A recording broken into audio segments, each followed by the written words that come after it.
Bien, muy buenas tardes para todos, les agradezco que nos hayan acompañado y yo tengo el honor de dar la más cordial de la bienvenida al doctor Gabriel Valentín, que voy a contar una cosa, la generosidad de Gabriel. La generosidad de Gabriel, cuando yo le pedí hacer esta charla, ya sí me dijo. Eso habla, yo tengo un gran respeto por su persona, sé de la capacidad intelectual que tiene, el prestigio que hay sobre él, y eso es lo que quería presentarlo cálidamente, pero con el máximo de los respetos.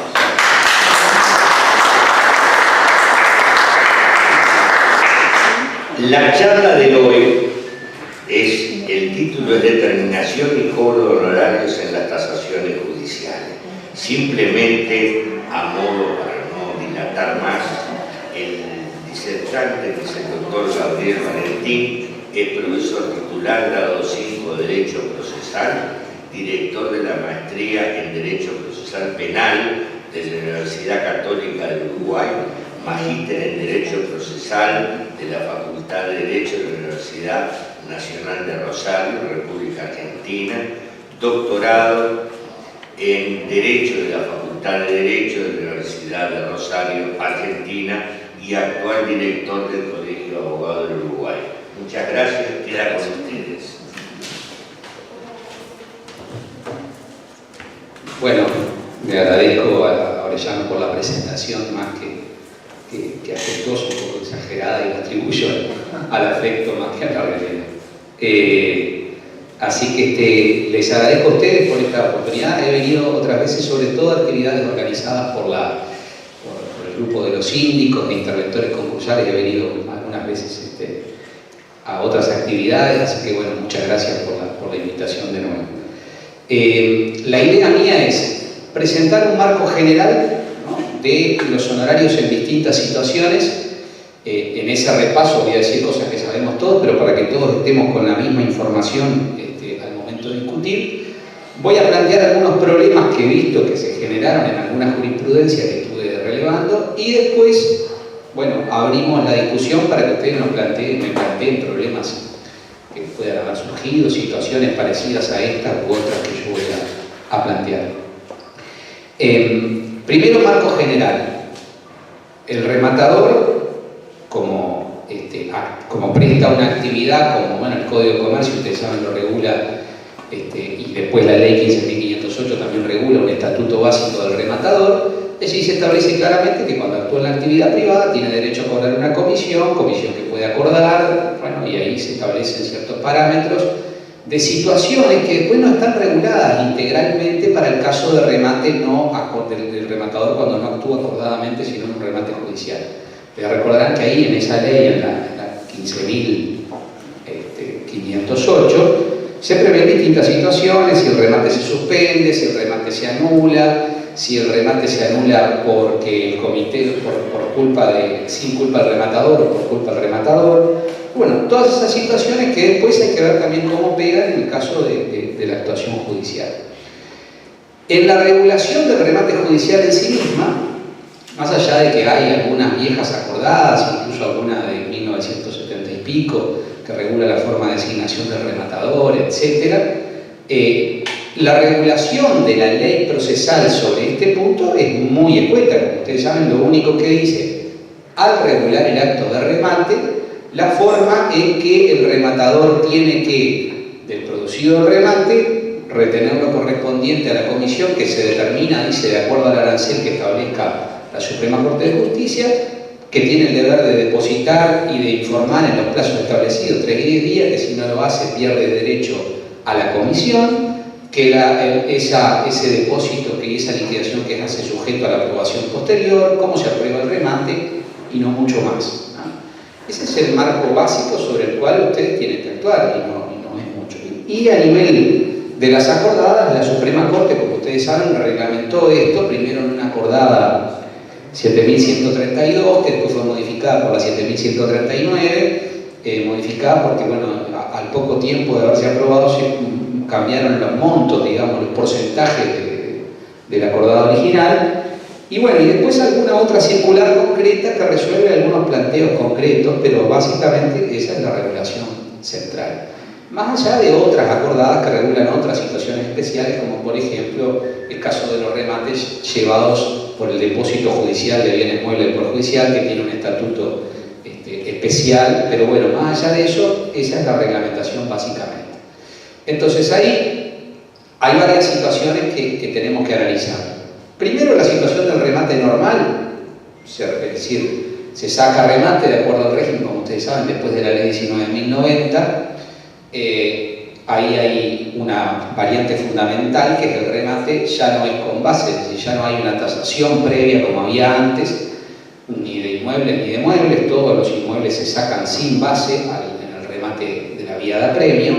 Recuerden además que en una disposición que pasó media inadvertida, pero que es importante, el 377 del CGP, que regula los títulos de ejecución, al final, en el último inciso, la comisión, yo integré la comisión de la reforma del Código cuando se aprobó la 19.090, pusimos un inciso que dice que en caso de otras enajenaciones dispuestas por un juez en una sentencia o en otro acto que constituya título de ejecución, también se aplica la norma de la vía de apremio, que antes era un vacío gigantesco porque no había ninguna norma que dijera cómo se hacían las enajenaciones forzadas cuando, por ejemplo, se disponía en una cesación de condominio, una venta judicial, o en una partición de una sociedad conyugal o hereditaria, una venta judicial, o en otras hipótesis que están reguladas en múltiples normas. Ninguna norma decía que todas estas ventas, entre comillas, judiciales se regulaban por las normas de la vía de apremio. Ahora sí, por lo tanto, todas las enajenaciones forzadas ahora se rigen por esa normativa y en particular el acto de remate por el 387. Es lo pertinente, por supuesto, porque después hay que hacer ajustes según el tipo de enajenación. Por ejemplo, hay varios problemas que no vamos a analizar acá, bueno, en el tema de hoy, sobre cómo armonizar con algunos problemas puntuales, pero no referido al honorario del rematador, sino a otros problemas, ¿no?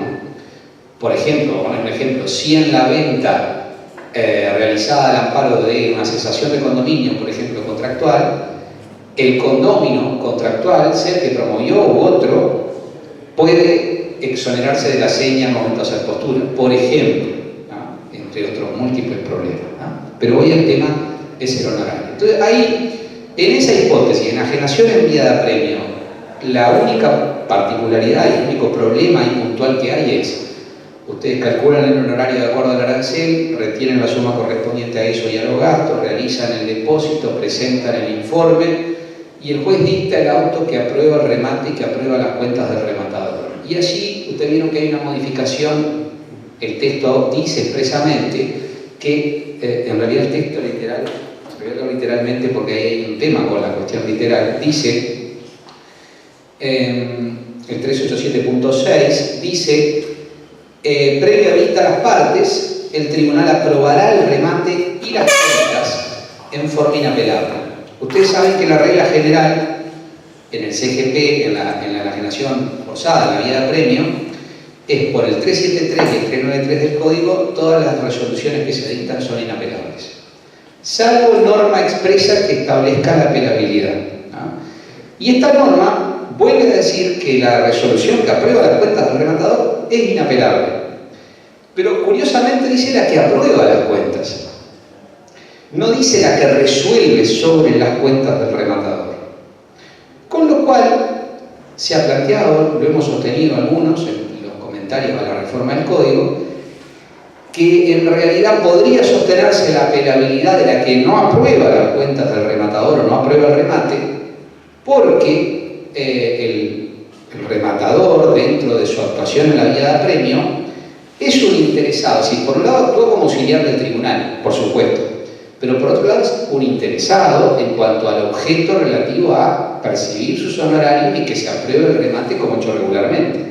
En esa especie de incidente que se genera en ese aspecto, la resolución de lo que a él le interesa, él es un interesado y puede tener un agravio, obviamente, por la resolución del juez.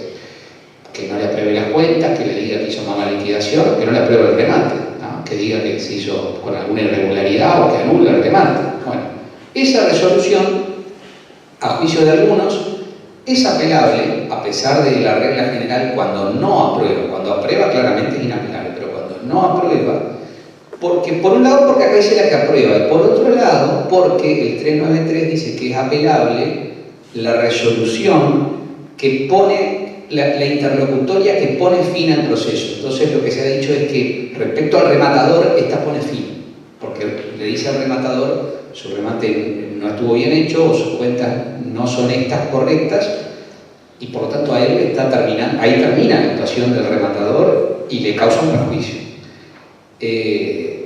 No conozco ningún caso en vigencia del 19.090 en que se haya intentado apelar por un rematador. No sé si alguna vez ustedes me contarán después si tuvieron alguna experiencia. Desde la 19.090, antes de la 19.090 también se sostenía la apelabilidad por otros argumentos, con otro régimen, pero después de la 19.090 del 2013 yo no vi ningún caso que se haya planteado, tal vez haya alguno, y por lo tanto no sabemos, por lo menos yo no he visto, qué pueden sostener los tribunales. Olfateo que la postura va a ser restrictiva, obviamente, porque en general los tribunales interpretan muy restrictivamente el régimen de apelación en vía premio. Pero bueno, ahí puede haber una pequeña puertita para que si algún día no le aprueban los honorarios la comisión, o no le aprueban las cuentas, o no le aprueban el remate, tengan una puertita para impugnar. Dice, más allá de eso, por supuesto que siempre correspondería la reposición, porque lo que dice que es inapelable, ¿no? Acá lo que estamos discutiendo es de la apelación, ¿no?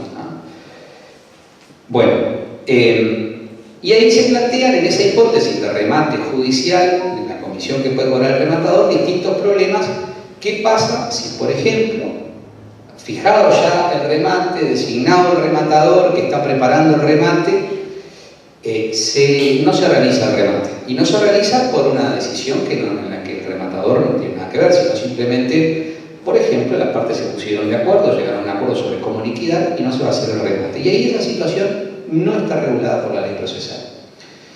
Ahí nos podríamos plantear ir a la ley, aplicar por analogía, que me parece que sería lo correcto, porque no hay otra norma que regule el tema, la normativa de la ley 15.508, y decir, bueno, para este supuesto, así como está previsto en la norma general del Estatuto del Rematador, esta hipótesis, se podría perfectamente aplicar al proceso judicial y decir, bueno, de acuerdo a esta ley 5.508, el artículo 5º no es exactamente la misma situación. Por eso digo que es una aplicación por analogía.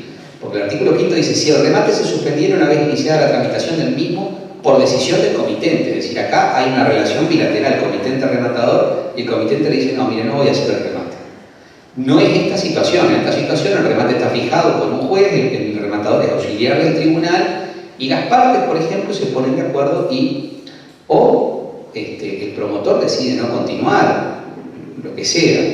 En ese caso podría aplicarse analógicamente esta norma, pero esta norma, fíjense, el artículo 5 dice que en este caso de desistimiento se debe abonar, salvo convención en contrario, que acá podría haber un acuerdo, por supuesto, entre las partes y el rematador para arreglar el honorario del rematador.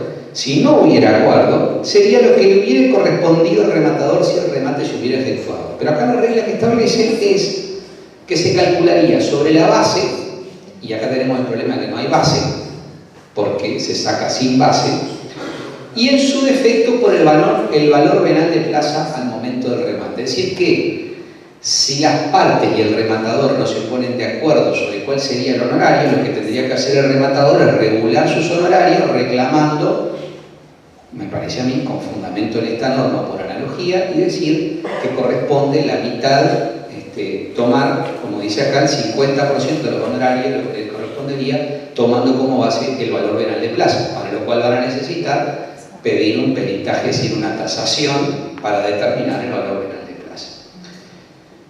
Un problema interesante sería el de saber cómo, por qué vía se determinarían los honorarios del rematador en caso de remate frustrado.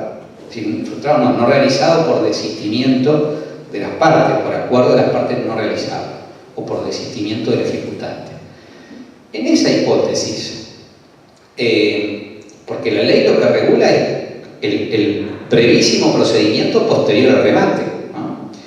Y no parece tampoco muy razonable que si las partes no se pusieron de acuerdo, los honorarios los pudiera determinar el rematador y que el juez lo apruebe con una sentencia previa vista, es una estructura que no está prevista exactamente para este caso. Con lo cual, podría llegar a sostenerse que a falta de otra estructura, porque tampoco acá están actuando como tasadores, es decir, como peritos, en cuyo caso correspondería al 185 TQP, están actuando como rematadores específicamente.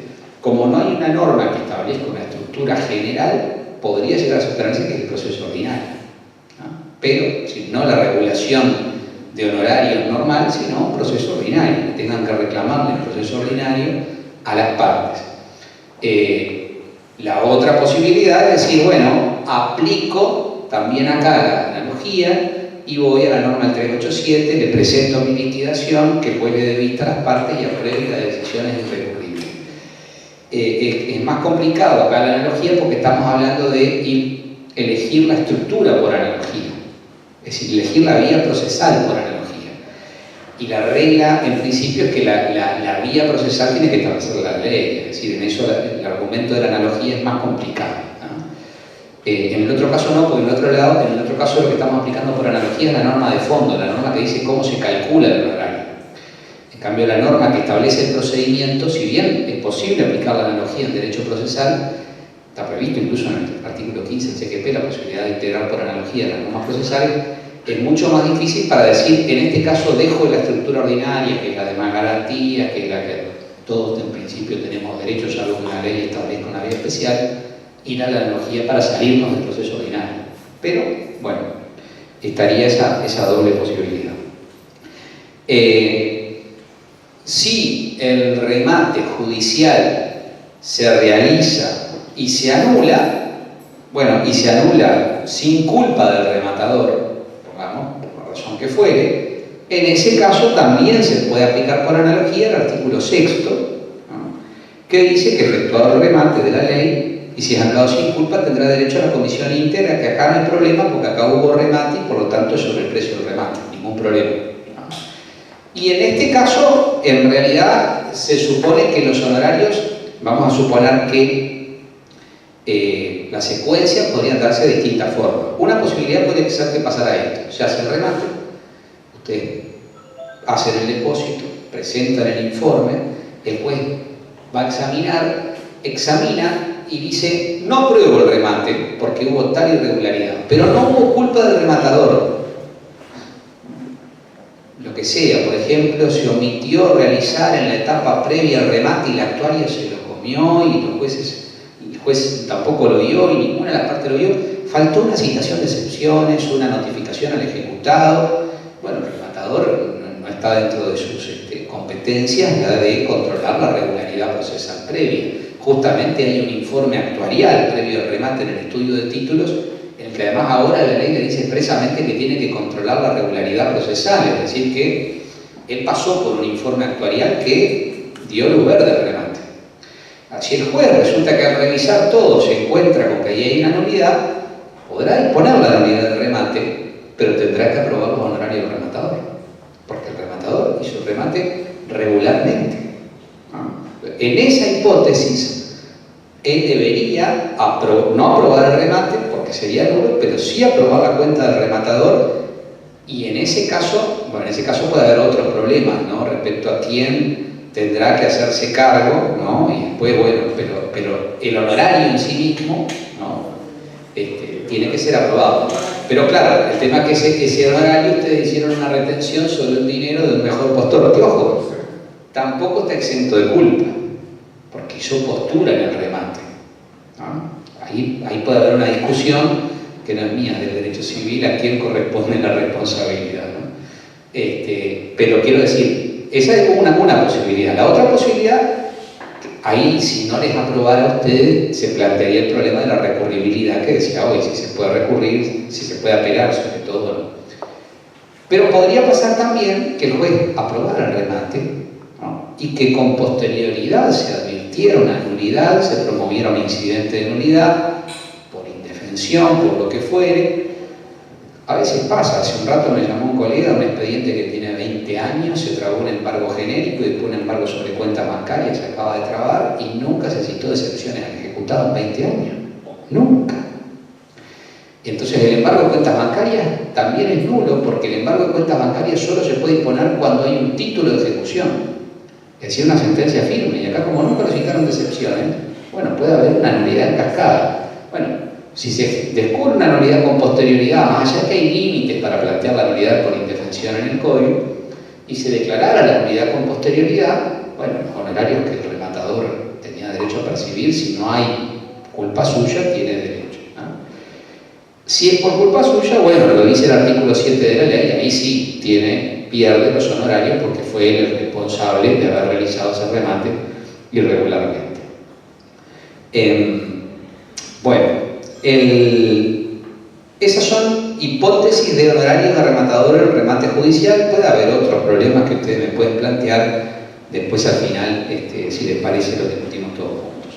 Segunda cuestión, los honorarios cuando se actúa como tasador, es decir, ahí también el tasador es un auxiliar del tribunal también, que puede actuar en el típico rol de perito en una etapa de conocimiento, y ahí la hipótesis entra linealmente en el artículo 185 del CGP cuando regula los honorarios de cualquier perito que actúe en un proceso judicial. O podrían ser los honorarios como tasador, no en un peritaje, en un juicio, en una etapa de conocimiento, sino en otras actuaciones. Por ejemplo, una tasación que se les encomendara en una partición, una tasación que se les encomendara en cualquier otra hipótesis, que no necesariamente tiene que estar vinculada con una enajenación. En ese caso, el honorario, por ejemplo, el artículo 1134 y el artículo 1135 del Código Civil, cuando regulan la partición, dicen que antes de partir hay que hacer un inventario que tiene que ser estimativo, y dice cómo hay que hacerlo, ¿no? Y dice que se debe encargar a peritos tasadores en el caso de los inmuebles, y en el caso de los muebles utiliza una expresión un poco graciosa, dice que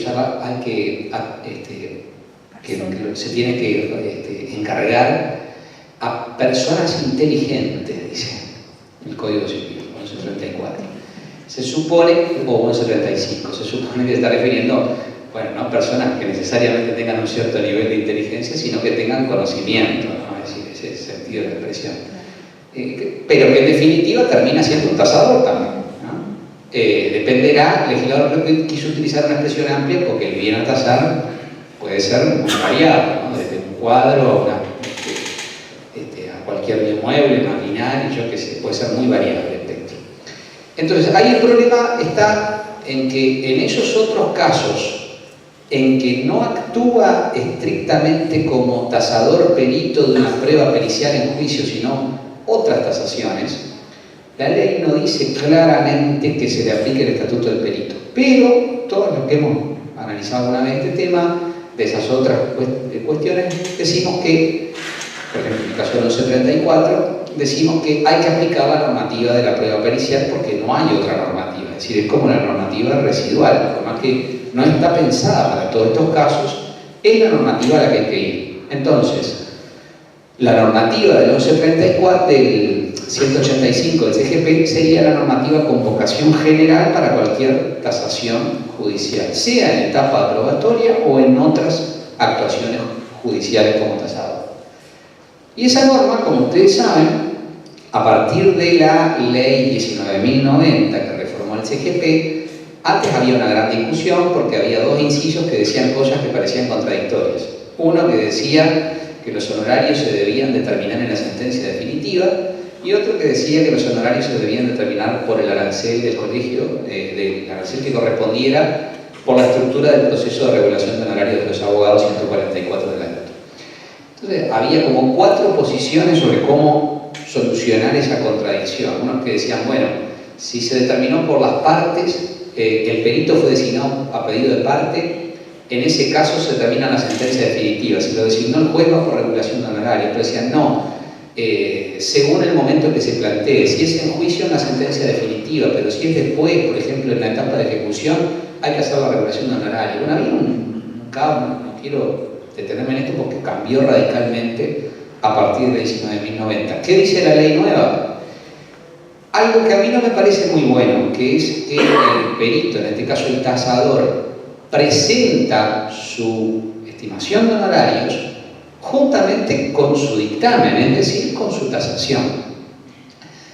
A mí esto no me parece bueno porque genera justamente los choques. Es decir, por supuesto que en la mayoría de los casos está previamente hablada. Muchas veces, también pasa muchas veces que el perito, en este caso el tasador designado, cuando se lo designan y acepta el encargo, ya hace de entrada una estimación, o sea, no tener después dolor de cabeza, o aunque no la presente, se la comunica a las partes para que las partes lo tengan claro.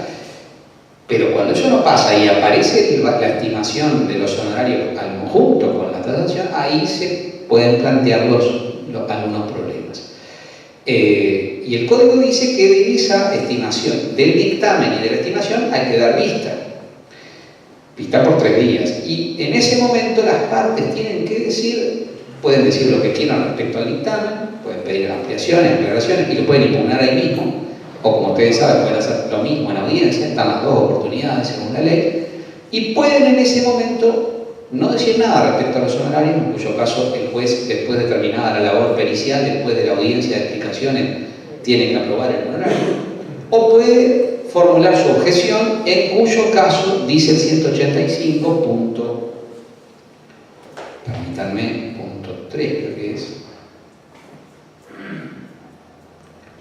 Dice 185.3, perdón, 4, dice la estimación de los honorarios del perito será comunicada a las partes en la oportunidad prevista en el artículo 183.1, es decir, al conferir vista del dictamen. Si no mediara oposición, los honorarios serán aprobados por el juez de la causa una vez concluida la labor pericial. En caso contrario, se seguirá el procedimiento previsto para la regulación de honorarios de los abogados, aplicando el arancel en lo pertinente o el 1834 del Código Civil, es decir, el precio de costumbre. En cuanto, es decir, que en esa hipótesis, si hay una oposición, la única vía que le queda al tasador es promover el proceso de regulación de honorarios del artículo 144 de la LOT. Presupongo que ustedes lo manejan bien a este procedimiento, pero si tienen alguna duda sobre esta vía del 144, la podemos conversar. Genera unas cuantas cuestiones interesantes, porque no es una estructura procesal, los abogados la conocemos bien, porque el procedimiento para reclamar nuestros honorarios también, pero a veces se cometen en la práctica errores en este procedimiento, porque no es un procedimiento normal, no es el común. Y se plantean algunas dudas, por ejemplo, por decir 2 o 3 cosas. Como ustedes saben, se presenta la demanda, se escucha la otra parte que tiene un plazo de 10 días para pronunciarse. Si no se pronuncia, se dicta sentencia. Una estructura un poco rara. No es monitorio, porque no es que demanda y sentencia. Demanda, se escucha, y si no se opone, se resuelve. Y si se opone, se tramita por una vía que es la incidental. Y ahí hay un primer problema: ¿qué pasa si las partes no van a la audiencia? Si se aplican las sanciones previstas en el CGP para la audiencia preliminar del ordinario. Por ejemplo, si no va el actor, que acá son ustedes, y se lo puede tener por desistido de la pretensión. Y hay buenos argumentos para sostener que sí. Entonces, es importante que ustedes tengan esa precaución bien clara, que tienen que ir personalmente a la audiencia de la regulación, y que si no van, se le podría aplicar el artículo 340. Esto creo que lo tienen claro, pero por las dudas se los planteo. La otra cuestión es, así, entre otros problemas, después si ustedes quieren me plantean algún otro, es el plazo para apelar. Recuerden que si bien normalmente uno tiene contra una definitiva 15 días para apelar, en el proceso de regulación de honorarios son 5 días. 5 días. Se discute cuál es el plazo del traslado a la otra parte, porque la ley no dice cuál es el plazo del traslado a la otra parte.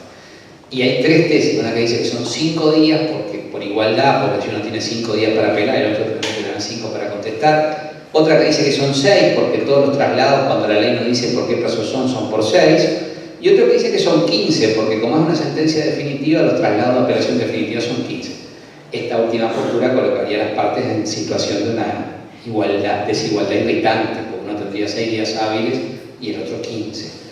Normalmente también acá la precaución es, si al conferir traslado el juzgado no aclaró, tomar 5 días, ¿no? Porque es la precaución básica para no tener un problema, ¿no?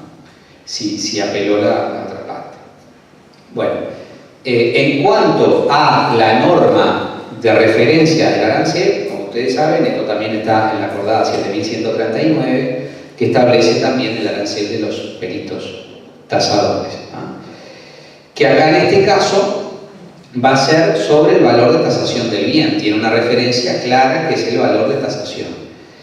Les digo esto, el comentario que siempre se plantea entre los abogados es el problema que genera esta norma en cuanto genera una especie de conflicto de intereses para el tasador, porque el tasador sabe que cuanto más tasa, mayor es el honorario, ¿no? Y esto es problemático, ¿no? Muchas veces en las impugnaciones de honorarios justamente el problema viene por ahí, ¿no? La discusión se plantea por ahí. Pero lo cierto es que es lo que dice la acordada. La acordada estableció ese criterio como el criterio para determinar el arancel. Después vamos a ver algunas sentencias en las que se han discutido algunas cuestiones sobre esto. Tercera hipótesis, la que quiero referir, honorarios como depositario judicial. Y ahí, primero, el supuesto del depositario, ustedes saben que el contrato de depósito está regulado en el Código Civil y que hay una normativa al final de la regulación del contrato de depósito sobre el secuestro judicial y una breve regulación del depósito judicial, y que después hay algunas normas dispersas en alguna norma procesal que regula, pero muy brevemente. Por ejemplo, el 380, cuando regula el embargo de bienes muebles, dice que el alguacil puede designar depositario al propio deudor o a un tercero, que puede ser perfectamente un rematador.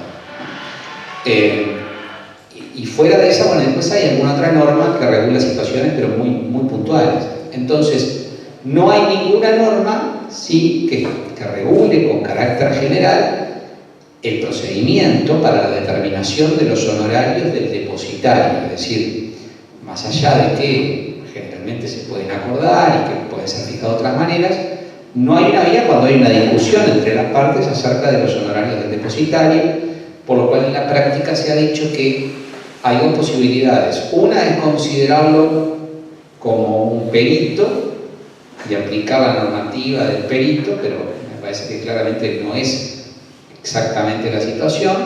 El depositario no emite un dictamen por un expertise, por un conocimiento técnico que él tenga, sino que lo que hace es, bueno, con las responsabilidades civiles y penales, custodia un bien, es la obligación del depositario y tiene la obligación de restituirlo cuando cese el encargo, punto.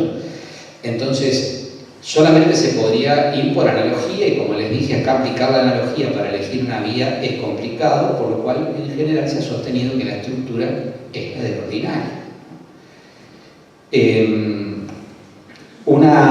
En cuanto a la normativa aplicable en cuanto al fondo para la determinación, también están acordadas, como ustedes saben, tomando por base, y acá la acordada se mete en una regulación que no le corresponde a la acordada, que le corresponde a la ley, y dice: comisión que se calculará tomando como base el valor del bien depositado, que será fijado por el magistrado interviniente con citación de las partes. Es decir, prevé que como que la vía sería la de una providencia con citación. Yo no creo que esto pudiera establecerse por acordada, creo que en realidad esto es materia de ley, establecer el procedimiento para la determinación es materia de ley. Y además la ley no dice qué pasa justamente si hay oposición a esa citación y cómo se sustancia esa oposición y cómo se resuelve, ¿no? Vi que hubo hace unos años, en el año 2009, un planteamiento de la asociación de ustedes acerca del límite que establece esta acordada, que dice: fíjense en 2 años el plazo superior de duración del depósito, sin perjuicio de lo que establece el 317.2 del CGP, que el 317.2 dice, regula la hipótesis del remate anticipado de bienes en ciertas hipótesis. Por ejemplo, el remate anticipado de una mercadería perecedera, por ejemplo. Que allí, bueno, se aplica la normativa correspondiente al remate. En realidad, ante esto, la Corte respondió, en realidad mandó transcribir por circular un informe de la División Jurídica de la Corte, División Jurídica Notarial, que dice: en definitiva, considera este informante que la acordada en cuestión, la 7139, no establece que los depositarios judiciales cobrarán solo 2 años de sus depósitos. Eso se debe a una interpretación jurisdiccional que tendrá que dilucidarse en dicho ámbito. Es decir, en definitiva, dice: mi opinión es que la acordada no establece un límite de 2 años de honorario para el depositario, pero eso se tendrá que discutir en cada expediente de cada juzgado. Lo cierto es que es una norma, la acordada es una norma que no tiene, a mi juicio, la aptitud, la idoneidad jurídica para establecer un límite al honorario que pueda recibir un tasador, un depositario. No podría hacerlo. Es más, aunque se estableciera por ley, podría hasta discutirse la constitucionalidad de una norma que limita la retribución de una persona por un servicio que está prestando. Creo que en ese punto la acordada no podría nunca interpretarse como un límite al derecho a cobrar, y si lo fuera, no sería legal establecer ese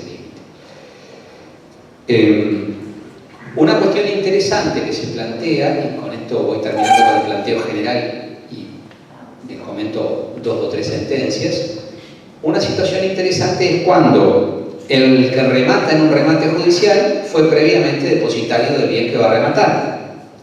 Es decir, bueno, ahí en esa hipótesis, ¿cómo se determinan los honorarios? No como rematador que hace el remate, sino los honorarios previos del depósito. Y en eso hay una sentencia, que es la primera que les iba a comentar, que es una sentencia del Tribunal Séptimo, es la 871 del 2014, que analiza justamente este tema y dice, bueno, es un caso especial porque es un remate realizado en un proceso aduanero, ¿no? En el que se aplicaba, en ese momento todavía se ve que era un caso no regido por el nuevo Código Aduanero, sino por la vieja Ley 13.318 y sus modificativas, pero lo cierto es que en cuanto al acto de remate y en cuanto al depósito se aplicaban las reglas del CGP. Entonces dice, bueno, después de analizar otros temas que acá no importa, sobre la apelabilidad de una decisión, dice: no procede a aplicar la normativa civil del depósito voluntario, no pudiendo, pues se trata de un depósito derivado de un secuestro judicial, deviniendo aplicable la acordada 7139 y circular 96/2007. La decisión impugnada es equivocada, dice, porque mandó liquidar estas costas por la vía ordinaria. O sea, la jueza, cuando el rematador presentó, después del remate, las cuentas del remate, presentó también las cuentas como depositario. El juzgado le dijo: mire, por el remate está muy bien, pero los honorarios como depositario vayan por la vía que corresponda y ante la sede que corresponda. Es decir, lo mandaba a presentar una demanda en juicio ordinario ante un juez determinado de acuerdo a las reglas generales de distribución de la competencia. Y el tribunal le dice que eso no es correcto, porque, dice el tribunal, la oportunidad del reclamo no es la de una vía procesal independiente y ante otro juez, sino que dice que, interpretando la acordada 7139, que regula ambas hipótesis juntas, interpreta el tribunal que, en caso que sea necesario o que deba liquidarse y abonarse por disposición del juez el importe líquido obtenido en un bien rematado, se deducirá del precio bruto la suma que corresponda a los gastos del remate generados según la liquidación y los rubros que dispongan comprendiendo el depósito y los gastos. Es decir, que el tribunal se pronuncia, una sentencia que, como era antecedente, si se le plantea un caso, para citar, bueno, de que corresponde en la misma de cálculo, liquidación y deducción que se hace al momento del remate. Otro caso, que es de honorarios de un tasador, también del Tribunal de Apelaciones Civil Séptimo, 897 del 2015, dice, en este caso, que corresponde aplicar, este era un caso de una tasación, ahora déjenme mirar, era una tasación realizada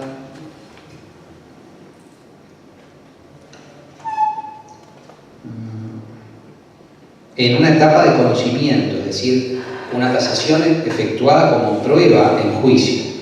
Entonces, los demandados en el juicio de regulación de honorarios decían, no, pero no corresponde aplicar el 185 del CGP porque, perdón, no corresponde aplicar las acordadas 7.132 y 7.139 porque estas se refieren a los honorarios del tasador en una ejecución, y no a los honorarios del tasador cuando se lo designa como perito en una etapa de conocimiento. Y el Tribunal Séptimo dice que no es así, dice, el actor solicitó, el rematador en este caso, tasador, solicitó la regulación de sus honorarios periciales establecidos en los artículos 185 del CGP, 1834 del Código Civil, 144 de la LOT, que es la regulación de honorarios, y la acordada esta, 7.139, y dice, bueno, en ese momento estaba el sistema anterior del Código sobre cómo se regulaban los honorarios por el 185, si era una sentencia definitiva o por el incidente, y dice que correctamente en este caso se siguió por la regulación de honorarios del artículo 144 de la LOT.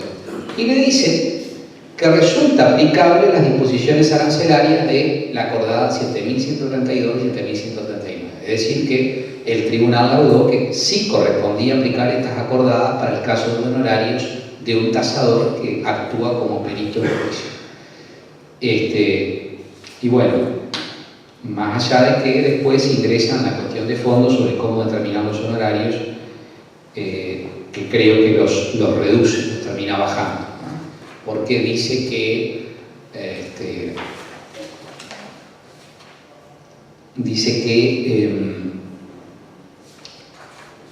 en el último numeral en el que entra, analiza la tarea, pero dice, había una discusión acá sobre el monto del asunto porque no estaba claro, la sentencia tampoco uno si no ve el expediente a veces no puede saber exactamente algunos detalles del caso, pero aparentemente había una discusión sobre cuál era el valor, cuáles eran los bienes realmente que debían ser objeto de la tasación. Entonces por ahí venía la discusión sobre cómo se aplicaba el arancel. Y el tribunal, bueno, terminó batiéndolos un poco. Después otra, que les comento, y después en todo caso, si les parece, pasamos a algunas preguntas que ustedes puedan tener. También el cobro de honorarios del tasador, realizados en un inventario, es decir, este es el supuesto de tasación que no es efectuada en un juicio como prueba, sino en un inventario, por ejemplo, previo a una partición, y dice que los honorarios, dice en este caso el tribunal, deben reclamarse siguiendo un juicio ordinario, es decir, se pronuncia por la teoría que en caso de discusión de las partes hay que ir al juicio ordinario. En ese caso, porque no sería exactamente el perito que actúa en juicio cumpliendo una función probatoria. Esta es una sentencia del Tribunal de Apelaciones Familia Primero, sentencia 5 del 2014. Bueno, ese es más o menos el marco teórico general, con algunos problemas puntuales que yo les quería plantear y la jurisprudencia, alguna jurisprudencia que vi. No hay mucho. La base de jurisprudencia nacional es muy buena para buscar, porque uno puede buscar con distintas variables. Yo busqué por varias combinaciones y no encontré demasiado. Ustedes tienen la experiencia práctica de sus propios casos. Así que bueno, yo por acá termino la parte general y si les parece abrimos a la discusión con preguntas, casos que ustedes quieran plantear, lo que quieran. Sí. Siempre nos hemos planteado en qué momento nuestra función como rematadores, a partir de qué momento estamos en condiciones de, ante la eventualidad de un remate suspendido por acuerdo de partes, poder cobrar la comisión correspondiente. Si ese momento es a partir de nuestra aceptación de cargo, hay abogados que dicen el rematador aceptó el cargo y nada más, como diciendo no cumplió ninguna actividad, no trabajó en el asunto, pero en definitiva yo entiendo que a partir del momento que somos designados, aceptamos el cargo, tomamos información del expediente, se ha generado un trabajo. Entonces, mi pregunta concreta es El momento. ¿cuál es el momento? Sí. A ver, lo que nosotros llamamos legitimación para ser rematador viene dada por la designación realizada por el juez, la notificación hecha y la aceptación. Una vez que se producen esos tres actos, incluido la aceptación, el rematador se convierte en auxiliar del tribunal en ese caso. Una vez que, bueno, salvo que la decisión fuera recurrida, por supuesto por las partes, si quedó firme y quedó aceptado el encargo, están colocados en el estatuto rematador. Entonces, a mí me parece que si voy a la norma de la ley, digo, pensándolo, no lo había pensado, si voy a la norma de la ley 5.508, hay un buen argumento, porque y traslademos a la otra hipótesis, a la hipótesis de un remate voluntario. Yo vengo a acuerdo con usted que vamos a hacer un remate. Lo acordamos, está contratado para realizar el remate, y vengo a los 2 días y digo que no, mire, ¿sabe qué? No lo voy a hacer. Bueno, yo le hice un encargo y celebramos un acuerdo para... Bueno, acá no hay acuerdo, hay designación judicial, porque ese es el estatuto en el que estamos. Pero producida la designación, usted tiene derecho a percibir la pensión. Podrá discutirse la entidad del trabajo. Bueno, pero lo que pasa es que la norma dice, la norma del desistimiento, dice si el remate se suspendiere una vez iniciada la tramitación del mismo. Hay que ver qué significa la tramitación del mismo. Se supone que es una vez que se le encargó. Se le encargó porque me parece, ¿no? Pensándolo, no lo había pensado puntualmente, pero y además, claro, puede resultar, uno dice, pero ¿cómo? Resulta que no hizo nada, no fue, no hizo publicidad de remate, no coordinó fecha con el alguacil, pero bueno, que tiene una expectativa y un derecho a cobrar, bueno, no concluyó su labor, no llegó a trabajar tal vez mucho o nada, pero fue designado. Claro, no fue él, ese es el tema. Probablemente el rematador haya ido a ver un inmueble, objeto de remate, se haya sentado frente a su computadora a ver información relativa a la ubicación del bien, a las características. Sí. Creo que derecho a una remuneración tiene que tener. Tiene que tener. Podría decir el juez, bueno, puedo abatirlos a esos honorarios en función de que no hizo tanta actividad y valorar la actividad para abatir el honorario. Bueno, puede parecer razonable, pero derecho a algún honorario me parece que tiene que tener, porque él fue designado y no fue él el que eligió no continuar. Es decir, si las partes estaban tan avanzadas en una negociación, hubieran debido parar al juzgado antes. Si el ejecutante utilizó el mecanismo de designar al rematador para generar presión, porque también puede haber pasado eso, bueno, tiene un costo. No sé, me parece, ¿no?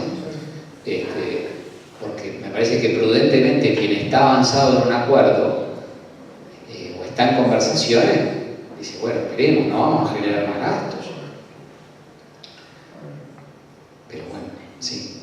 Sí, le planteé un caso concreto que me pasó en Paysandú sobre una tasación y Ah, bueno. Pero no ejerzo allá. Entonces capaz de conocer parte. Un juzgado de allá me encarga, me nombra tasador de un inmueble de propiedad horizontal. Y establece un depósito.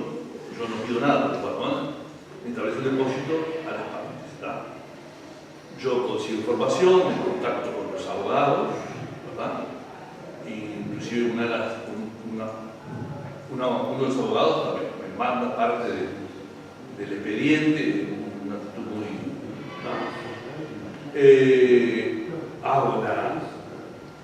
me informo bien, hago la tasación, voy a Paysandú, hago todo ¿verdad? Era una PH rara porque tenía una casa vieja antigua, grande, ¿verdad? Con salida a una calle lateral y una salida como de garaje a una avenida, ¿verdad? y después 4 locales comerciales, el quinto no se había hecho, sobre esa vez. Yo hago la tasación, lo hago por 3 procedimientos. Además, cuando voy a Paysandú, me contacto con una serie inmobiliaria para ver ellos conocedores del lugar, y la mayoría concluía en algo parecido a lo que me dio a mí el resultado. A mí el resultado me dio que en realidad la casa, por su vejez y por la cosa, tenía un valor y los locales comerciales tenían. Voy a la audiencia. Habitualmente, por costumbre, llamo a los abogados para avisarles que yo les había entregado el informe y que si tienen alguna consulta que me hicieran saber para preparar un poco uno de los abogados me dijo que él no tenía mayor inconveniente con respecto a al informe, y la otra también me dijo que no. Bueno, llega a la audiencia, una de las partes, la que había sido más gentil conmigo, impugna la tasación. No, sí, por detrás. Dijo una puñalada por detrás, ¿verdad? Impugna, bueno. Y además me empieza a hacer una catarata de preguntas, ¿verdad? Que no eran el objeto de la tasación, ¿no? ¿Y usted qué puso acá? Me dejó totalmente descolocado. Fue uno de los peores momentos de estar para mí, ¿verdad? Bueno, termina la audiencia. ¿Cómo habrá sido la cosa que la jueza me dice, quédese, porque me vio a mí totalmente, digamos, desubicado, ¿no? Dice, no se preocupe, arquitecto, esta abogada cuando va perdiendo hace este tipo de cosas. Bueno, ustedes la conocen, yo no la conozco, ¿no? Bueno, en definitiva, me voy y presento un escrito pidiendo que se me pagara lo que estaba depositado, ¿no? Eso se ejecuta, ¿no?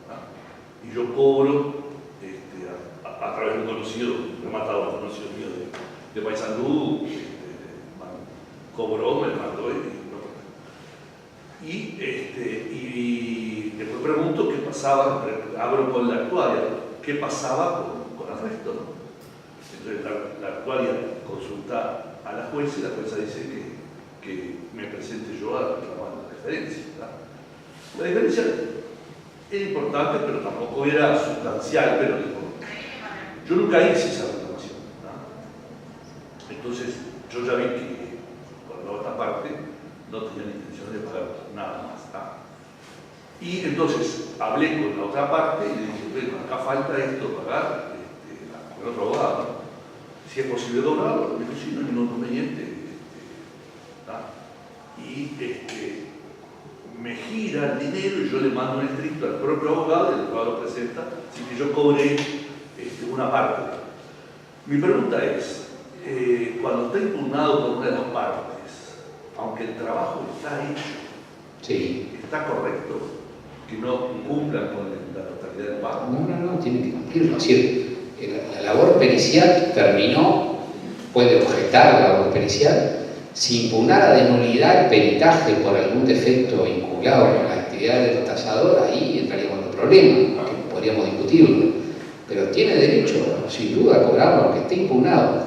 Yo me estaba acordando de un caso que tuve, incluso podría interrumpirse antes y generarse honorario. En este caso fue un caso, no era de una relación, era un caso de responsabilidad médica.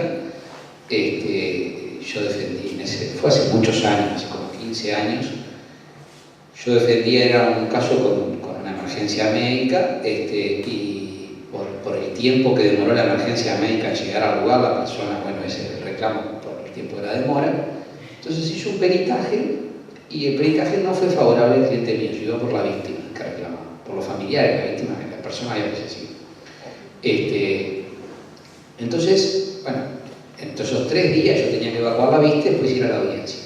Consulté a médico, todo, me preparé, presenté, Y en los 3 días ya le impugné y le formulé una cantidad de observaciones. Se le notifica la vista, se convoca a la audiencia y en los 10 días más o menos de que yo presenté la evaluación de la vista, me avisan que falleció el perito.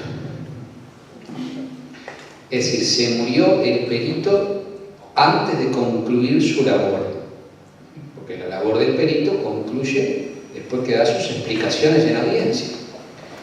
Y bueno, a mí en realidad lo que me importaba era el dictamen, que no me servía, era malo a mi juicio. Entonces yo sostuve que el peritaje no podía tenerse como una prueba válida, porque el peritaje no había concluido. Yo tenía derecho a hacerle preguntas al perito en audiencia para que él completara su explicación. Como el procedimiento pericial no había terminado, no tenía derecho, ese peritaje no podía ser tomado como prueba y por lo tanto pedía el desglose del dictamen.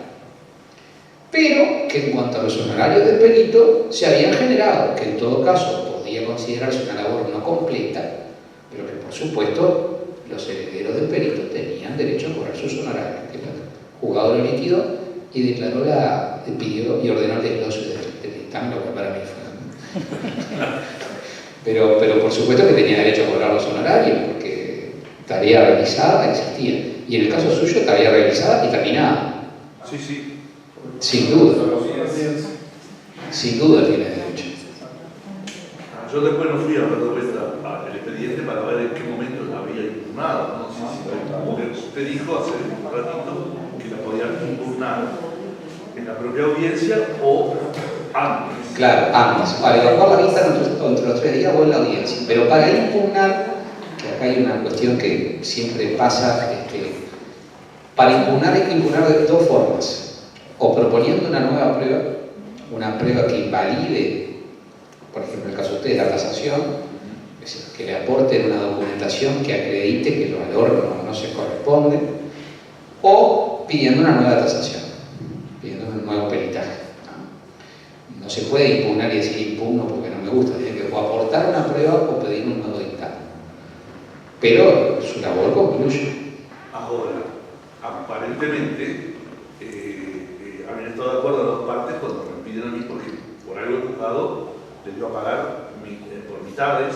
¿Tá? Ahora, si una de las partes pide una nueva pericia, es de cargo de la...